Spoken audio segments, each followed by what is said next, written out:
Border Gavaskar ట్రోఫీలో Sydney వేదికగా జరుగుతున్న చివరి టెస్ట్ మ్యాచ్లో ఇండియా ఆస్ట్రేలియా జట్లు కథన రంగంలో యుద్ధానికి తలపడుతున్నాయి. ఈ మ్యాచ్లో గెలిస్తే ఆసీస్ WTC ఫైనల్స్కి అర్హత సాధిస్తుంది. అదే ఈ మ్యాచ్లో నెగ్గితే ఇండియాకి WTC ఫైనల్ అవకాశాలు సజీవంగా ఉంటాయి. ఈ నేపథ్యంలో మొదట ఇండియాని 185 పరుగులకు ఆసీస్ ఆలౌట్ చేసి ఆధిపత్యం చెలాయిస్తే బదులుగా ఇండియా బౌలర్లు ఆసీస్ని 181కి ఆల్అౌట్ చేసి సత్తా చాటారు. ఇదిలా ఉంటే రెండవ రోజు బౌలింగ్ ఆరంభంలో లబుషేన్ని అవుట్ చేసిన బుమ్రా ఆ తర్వాత వెన్నునొప్పి కారణంగా మైదానం వదిలి వెళ్లిపోయాడు. చాలాసేపు మైదానంలో కనపడలేదు.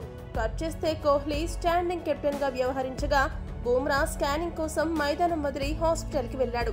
అయితే బుమ్రా అందుబాటులో లేకపోయినా ప్రసిద్ధ్ కృష్ణ, నితీష్ కుమార్ రెడ్డి, సిరాజ్ బాధ్యత తీసుకుని మిగతా 5 ఆసీస్ వికెట్లను పడగొట్టి ఆస్ట్రేలియాని ఆల్అౌట్ చేసి అదరగొట్టాడు.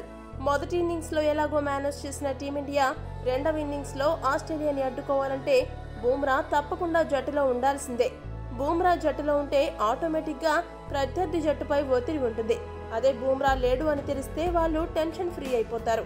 ఒకవేళ బుమ్రా జట్టుకి దూరమైతే మాత్రం అది భారత జట్టుకి పెద్ద తలనొప్పిగా మారుతుంది. ఈ నేపథ్యంలో బుమ్రా గురించి కీలక అప్డేట్ వెలువడింది. ప్రస్తుతం అందుతున్న సమాచారం ప్రకారం వెన్నునొప్పి కారణంగా బుమ్రా మైదానాన్ని వీడాడు. అతడి పరిస్థితి మరీ అంత ప్రమాదకరంగా లేదు. బ్యాటింగ్ చేయడానికి ఎటువంటి ఇబ్బంది లేదు. బౌలింగ్ చేయగలడా లేదా అనేది మూడవ రోజు అతడి పరిస్థితిని బట్టి నిర్ణయం తీసుకోవడం జరుగుతుంది. ప్రస్తుతం వైద్యుల బృందం అతన్ని నిరంతరం పరీక్షిస్తుంది అని జాతీయ మీడియాలో వార్తలు వెలువడ్డాయి.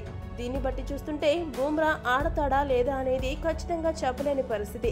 కాకపోతే గాయం తీవ్రమైనది కాకపోవడంతో అతడు బౌలింగ్ చేసే అవకాశాలే ఎక్కువగా కనపడుతున్నాయి.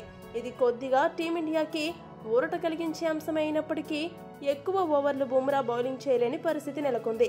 మరి బుమ్రా ఒకవేళ రెండవ ఇన్నింగ్స్ లో బౌలింగ్ చేయలేకపోతే టీమిండియా పరిస్థితి ఏంటి? మీ అభిప్రాయాన్ని కామెంట్ చేయండి. మరిన్ని స్పోర్ట్స్ అప్డేట్స్ కోసం మా ఛానల్ సబ్స్క్రైబ్ చేసుకోండి.